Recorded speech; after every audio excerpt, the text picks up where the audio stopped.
చలో hi guys, welcome back to my channel. Kingdom trailer చూసిన.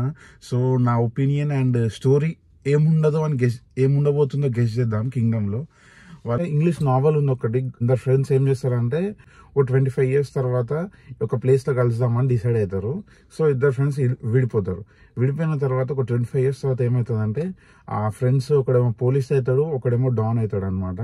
So ఇంకా మిగతా వాళ్ళ ప్రపంచం అంతా వాడిని పట్టుకుందామని ప్లాన్ చేస్తుంటారు. సో వాళ్ళకి ఇన్వెస్టిగేషన్ లా వీడు మన బెస్ట్ ఫ్రెండ్ అని తెలిసినప్పుడు ఏమవుతుందంటే, మీరు ఇట్లా 25 years తర్వాత కలుద్దాం అనుకోరు కదా, సో నువ్వు పోలీస్ కాబట్టి నువ్వే పట్టుకోవాలని వానికే టాస్క్ ఇస్తారనమాట. సో ట్రైలర్ చూసి అదే అనిపించింది. ఫస్ట్ థింగ్ నాకు ట్రైలర్ చాలా అంత ఇంప్రెసివ్ అనిపించలేదు. నేను చాలా ఎక్స్పెక్ట్ చేసిన కానీ అంత గొప్ప ట్రైలర్ కట్ చేయలేదు. బట్ చాలా హైట్ చేద్దాం అని అయితే చాలా చూసిర్రు వాళ్ళు. ఈ ఫస్ట్ నుంచి ఇంటర్వ్యూస్ లో ఏం చెప్పుకుంటూ వచ్చారు అదే పెట్టిర్రు. ఇద్దరు బ్రదర్స్, గ్యాంగ్స్టర్ కథ, పోలీసు, ఇవే అని రివీల్ చేసుకుంటూ వచ్చారు. సత్యదేవ్ క్యారెక్టర్ ని చాలా హైడ్ చేయడానికి ట్రై చేశారు. ఆడియో లాంచ్ లకు పిలుస్తలేరు, ఏ ఈవెంట్స్ లకు పిలుస్తలేరు.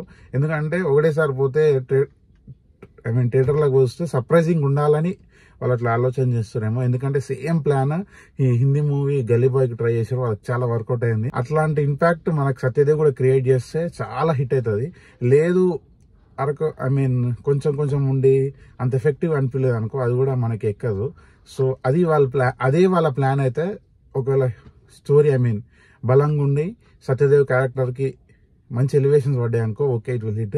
ఇంకోటి నిన్న మన హీరోయిన్ స్టేజ్ మీద మాట్లాడే పెద్ద డైలమా క్రియేట్ చేసింది. ఏంటంటే నేను నరేషన్ విన్నప్పుడు నేను చెయ్యాలా వద్దా, చాలా చిన్న క్యారెక్టర్ అని చెప్పేసింది. సో ఇక్కడ అర్థమైపోయింది మనకి. సో ఆమె అంత గొప్ప క్యారెక్టర్ ఉండొచ్చు, ఉండకపోవచ్చు, కొంచెం స్క్రీన్ టైం తక్కువ ఉండొచ్చు అని అనిపించింది. ఎక్కువ బ్రదర్స్ చుట్టూ తిరిగే కథ ఇది అని ఆమెనే చెప్పేసింది. ఇంక సత్యదేవ్ని స్పై చేయడానికి పోయినప్పుడు అక్కడ హాస్టల్ ఉండే ఒక గర్ల్ క్యారెక్టర్ ఆమె ప్లే చేసిందని నేను అనుకుంటున్నా. అమ్మాయి కోసం వచ్చిండు అట్లాంటి ఎఫెక్ట్ క్రియేట్ చేయడానికే లోకల్ గర్ల్ ని వాడుకున్నట్టు ఆమె క్యారెక్టర్ ఉండబోతుందని గెస్ చేస్తున్నా. ఇంకోటి వీళ్ళిద్దరు బ్రదర్స్ కదా, లాస్ట్ వచ్చేసరికి వీనికి వాళ్ళ అన్న మీద ప్రేమ కొన్ని ఇట్లా చేయడం వల్ల వీడు కూడా విజయ్ వాళ్ళ అన్న వాళ్ళ గ్యాంగ్ లో జాయిన్ అయిపోతాడేమో అని ఉంది. అది అట్లా అయినాక అది రెగ్యులర్ సినిమా అవుతుంది. సో ఎట్లా ఉండబోతుందో ట్విస్ట్ ఎట్లా క్రియేట్ చేశారో. గౌతమ్ అయితే ఎప్పుడైనా ఎమోషన్స్ బాగా క్యారీ చేస్తాడు.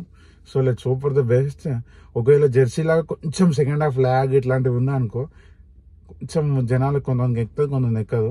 బ్యాక్గ్రౌండ్ స్కోర్ అండ్ అనిరుద్ గురించి మాట్లాడడం మర్చిపోయాను. జేసీ మూవీ చూసుకుంటే దానికి కూడా అనిరుద్దే ఇచ్చిండు అనమాట background score and music. So అవి బ్యాక్గ్రౌండ్ స్కోర్ అండ్ మ్యూజిక్ జెస్సీకి చాలా హెల్ప్ఫుల్ అయినాయి అనమాట. ఎమోషనల్ సీన్స్లలో, ఎలివేషన్ సీన్స్లలో మ్యూజిక్ ఇంకా బ్యాక్గ్రౌండ్ స్కోర్ కనుక కరెక్ట్ పడ్డదనుకో సీన్లల్లో, it will be very useful for the movie. Vijay Deverakonda fans అయినా కానీ నాన్ ఫ్యాన్స్ అయినా కానీ కూడా ఇది విజయ్ దేవరకొండ హిట్ కావాలని ఇప్పుడు కోరుకుంటారు. Let's hope for the best Vijay. All the best for the movie.